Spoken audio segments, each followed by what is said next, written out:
Before we proceed to our presentation, let us begin first with a prayer. Let us bow our head and let us pray.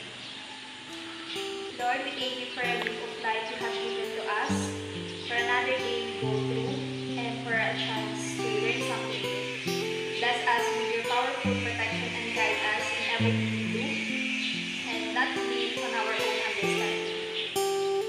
May this discussion provide us new knowledge and ideas, shower us a wisdom with your loving presence, and embrace us with your caring hands. We glorify and praise your highest name. These all we pray. Amen. Good day, everyone. Our food for thought for today is: in a world where you can be anything, be kind. This emphasizes the importance of kindness in our interactions with others. It acknowledges the freedom of choice we have in shaping our attitudes and behaviors, and encourages us to prioritize kindness above all else. In the world often marked by conflict, division, and negativity, this serves as a reminder the transformative power of compassion, empathy, and goodwill.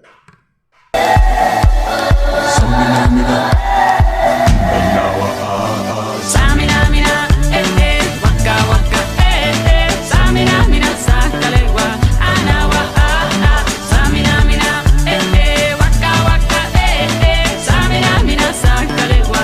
This time for Africa, Tango, Tango, samina mina sakalewa, anawa Hello! Good day, everyone. We are the Group A. I am Carla Joyce Arlas. I'm May Buena Flor. I'm Princess May Almerida. And we're bound to Africa! For objectives, we're expected to discuss the history and unique culture of Africa, determine the traditions and beliefs of Africans, and understand the autobiography of Olaudah Equiano. Hello! Now let's tackle the African history and culture. Introduction. Africa is the world's second largest and second most populous continent after Asia. Despite a wide range of natural resources, Africa is the least wealthy continent per capita and second least wealthy by total wealth ahead of Oceania.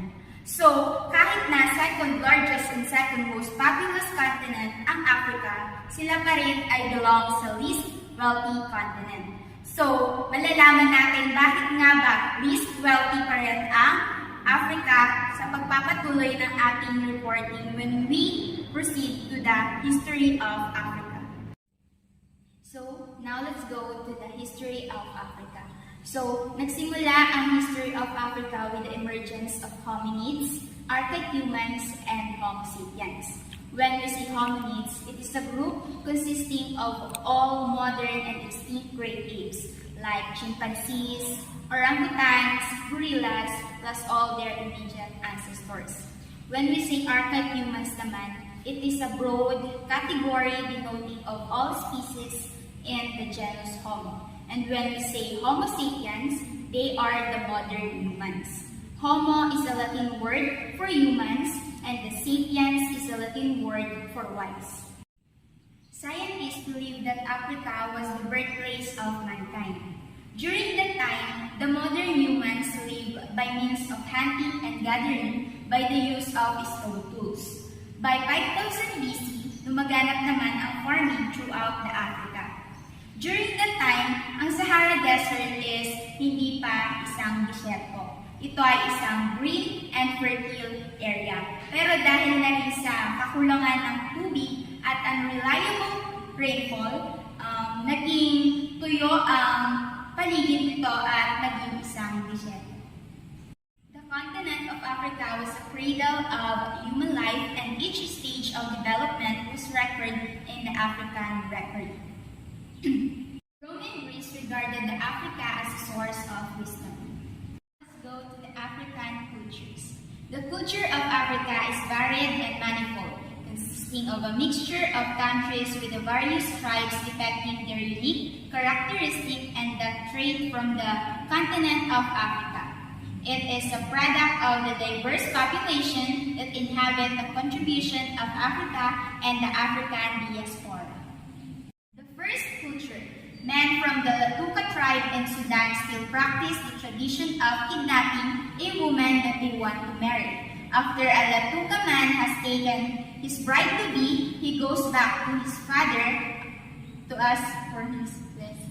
After a Latuka man has taken the bride-to-be, he goes back to the father of the woman to ask for his blessing. So, di ba sa mga Pilipino, meron tayong yung paraan na tinatawag na pamamanhikan.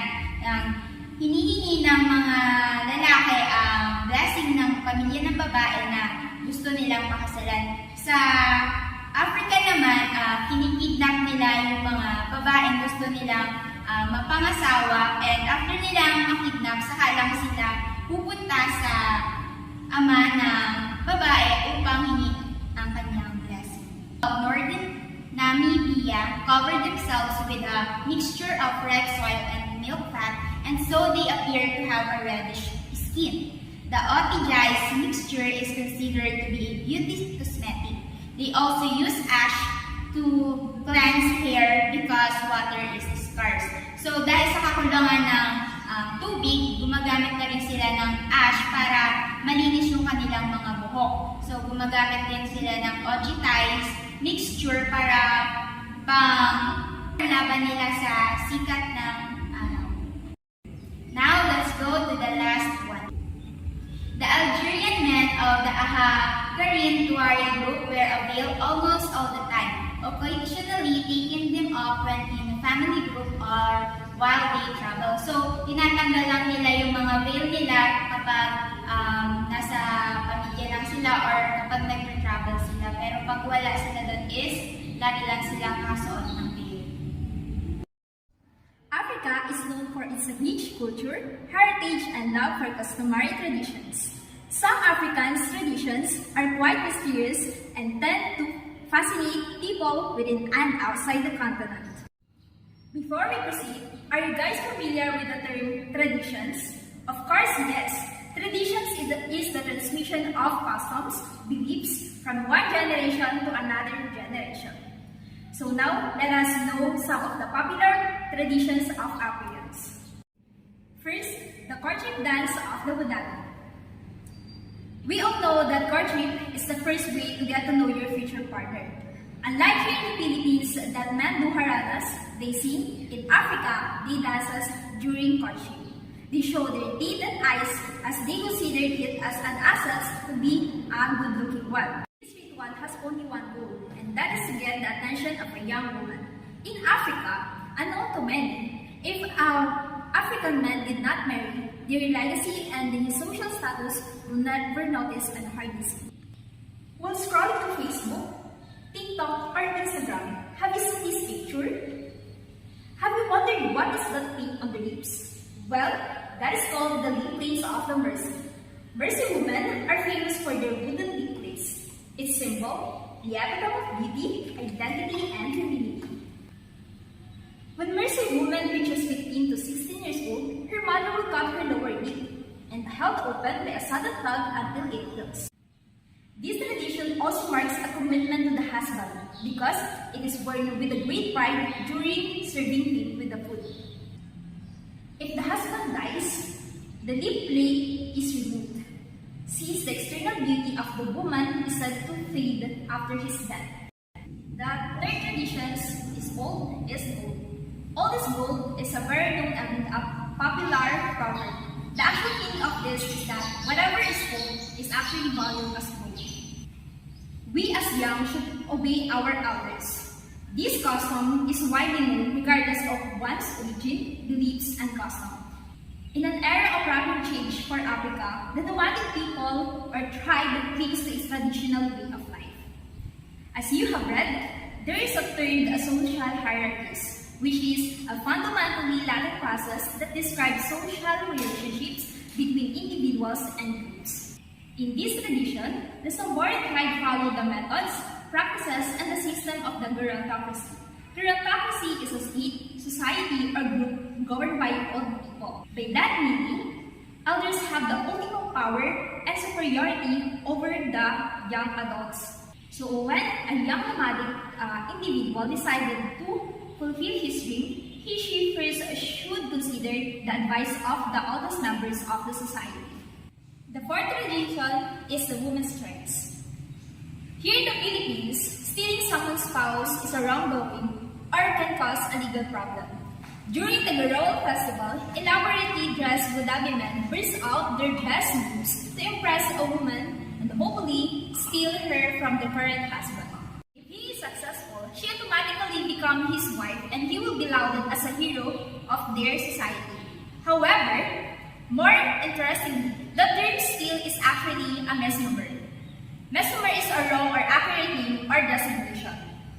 The women have the ultimate power to choose who they want to desire as their second husband. They actually look on curiously to see which Budabi man will steal their hearts with their beautiful maquillage and captivating moves. The fifth tradition is the spitting blessings. The Maasai people residing in northern Tanzania and Kenya deeply uphold their cultural practices, which are intrinsic to their identity rather than borrowed from elsewhere.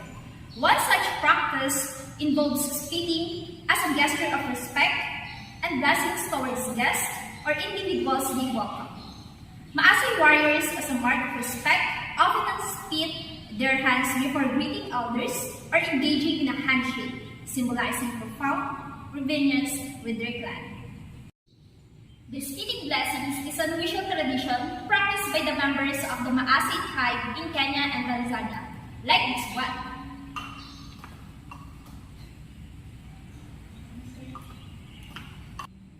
They also spit on the newborn babies as a way of welcoming the babies. They believe that if they praise the baby, it will be cursed.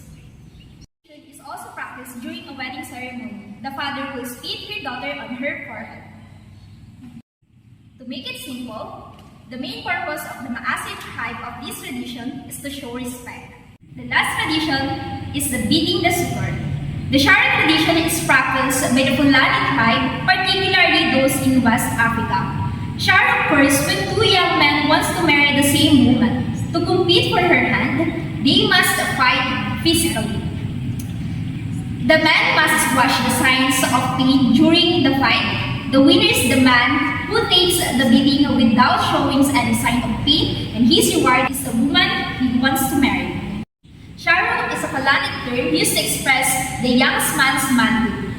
This ritual is conducted by the eldest members of the community. Here in the Philippines, suitors during courtships brought flowers, gifts to impress the families or relatives. But in Africa, when two young men want to marry the same woman, they should fight physically. No signs of pain or defeat must be shown during the fight. The winner will be automatically rewarded, and that reward is the woman they want to marry. This tradition tests how strong or brave a man is during the fight, and that their manhood should stand against any challenges they may face. Now, we're going to talk about the beliefs of the Africans. So first beliefs is the animism. Are you guys familiar with that? Animism is a belief that there are spirits in everything. Stones, trees, seeds, water, and in people, whether they are dead or alive. They believe that these spirits control good and evil doings and can be petitioned to carry out actions in their lives and in the lives of others. In this belief, it is also capable of helping and harming the human interest. The soul of the deceased of members of the community will go in another form in environment or in nature. Like what I've said earlier or mentioned, it could be in a form of trees, seeds, water, or in another form of stone. Hence, they believe that even though they are no longer here in the living world, they are still in the present in another form, and they make it feel at ease of their loved ones. In animism, Members of the society include sacrifices like cutting trees to protect themselves against the spirit world. They offer sacrifices that includes animal sacrifices or smaller actions such as tying hair around the tree to ensure a good supply of coconuts. Many wear features or bracelets and charms to attract positive vibes or luck inside the home. Within communities, there are the actions or set of actions which are called the taboos. A taboos can be something or a simple such as washing your clothes on the wrong day and actions believed to anger or a certain spirit, bringing problems upon the whole community. As a result of this, many animals are full of fear. They are fearful of breaking community taboos and making anger and criticisms and fearful of spirits. The second beliefs of Africans is ancestor worship. Many animals also worship the spirits of family members who have died in the same way as they seek to placate the spirits in the objects around them. They seek to please their ancestors, offering sacrifices and obeying the rules and regulations which have been passed down our generations. They seek to please their ancestors by offering sacrifices and obeying rules and regulations which have been passed down from one generation to another generation. They often believe that if things going wrong in their lives, it is because they haven't been diligent enough in their worship of their ancestors. The idea of ancestors punishing people for their behavior towards them is common. Therefore, times of trial moment to them adding new rules and rituals or spending more money on livestock or items to sacrifice on their ancestors. When sacrifices fail and illness and difficulty remain unmissed, and ancestor worships believe that if they are not to blame, then someone in their family must have caused the ancestors to become angry. This generates much such suspicions and links within families and communities as people search for their culprits and look for answers for their troubles. And we're down to the last beliefs of South Africans. Sweeping your house at night. Do not sweep at your house at night, says the famous superstition, or you'll be less your world. In other words, sweeping at night is a symbolic of sweeping out your world. So here in the Philippines, it is also practice, di ba? Kapag may sinasabi ng magulang natin na huwag tayo mag-walis tuwing gabi kasi nilalabas natin yung kayamanan or yung swerte. In Africa, it also practice, especially sa mga matanda na doon. This belief is always vivid during their traditions and of course even in household chores kasama yun. Hello everyone! So today we will tackle the interesting story of Olaudah Equiano entitled Life in Benin.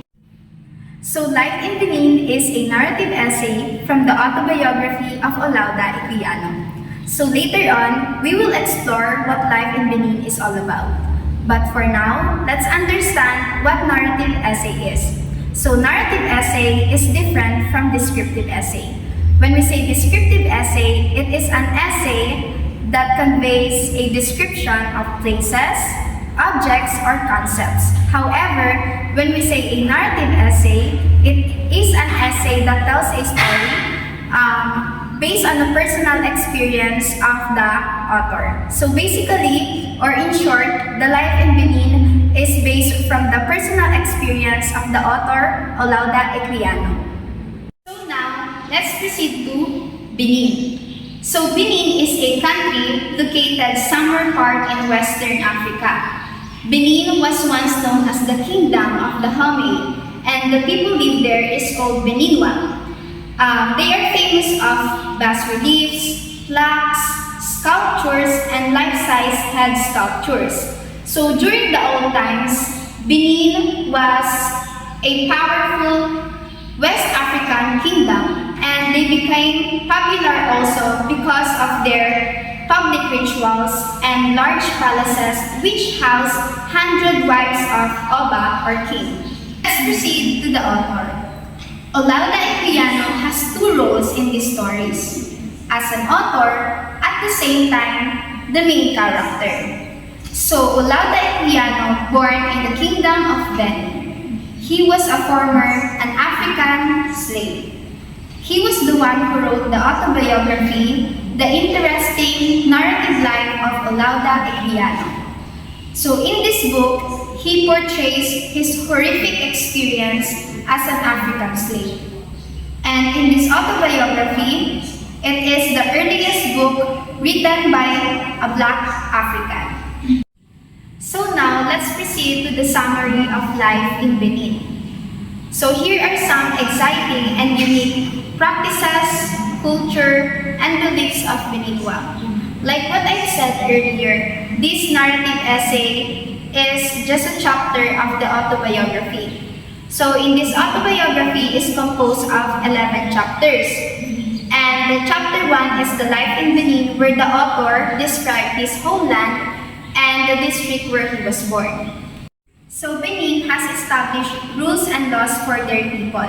According to the story, his father was once an officer and responsible for punishing criminals for their violations. So according to the story also, that marriage is extremely important. So unlike here in the Philippines, ang mga parteng lalaki ang mas nagiging responsible to provide efforts para sa family na mapapangasawa nila. But in their culture, when it comes to marriage, it is opposite. The bride's family was responsible to provide gifts for the family of their husband. So all dancing was separated into 4 divisions of group of people and presented into key life events. So the kingdom was made up of very talented people. Some of them are musicians, singers, dancers, poets, and artists. So the people in the kingdom lived in a harmonious and simple life.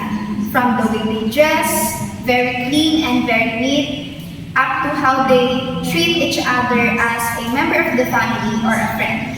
And in terms of the occupation, the primary occupation in Benin is agriculture, since the kingdom has a rich soil and abundant growth.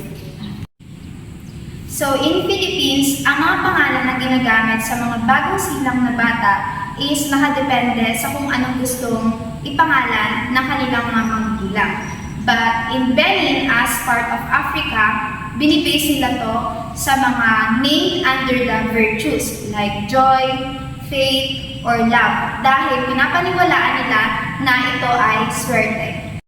Of course, religion is significant also because Benigua believes that in only one Creator. They believe that those who died transmigrate into spirits. That's why yung mga loved ones nila, family members, or friends is poprotektahan sila from bad spirits. So there are 2 core values of their religion. Number 1 is cleanliness and number 2 is decency. So touching of women during their menstrual cycle and the touching of dead bodies were seen as unclean. So Equiano made numerous references to the similarity between the Jews and his people. So like the Jews, not only did his people practice circumcision, but they also practice sacrificing, burnt offerings, and purifications.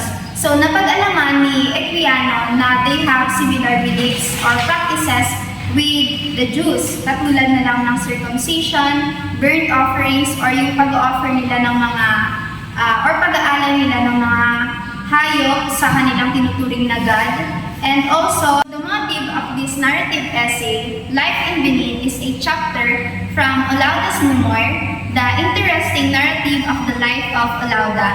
He wanted to present the unique way of life and customs in his community and to be able to share and enable readers to learn and explore something. So the essay gives information that it is mainly about how the African people, particularly the people in Benin, work and how they live to manage every situation in their life. It implies a way of living, particularly in a cooperative and faithful way. Thank you for listening. Let us all bow our head and close our eyes and let us pray. Lord, isang magandang umaga po ang bati namin sa inyo, Panginoon. Salamat po sa panibagong buhay at kalakasan na ibinigay niyo sa amin sa araw na ito, Lord. Salamat po sa panibagong mga knowledge na aming natutunan sa lesson na ito, Panginoon. Nawa po ang lahat ng mga itinuro ng reporters at presenters ay aming matutunan, isa puso at isa isip, Panginoon. Nang sa ganun po ay may maisagot kami sa aming exam and thesis, Lord. Salamat po, Panginoon, sa araw na ito. Ito lamang po ang aming sanalangin sa pangalan ni Jesus. Amen.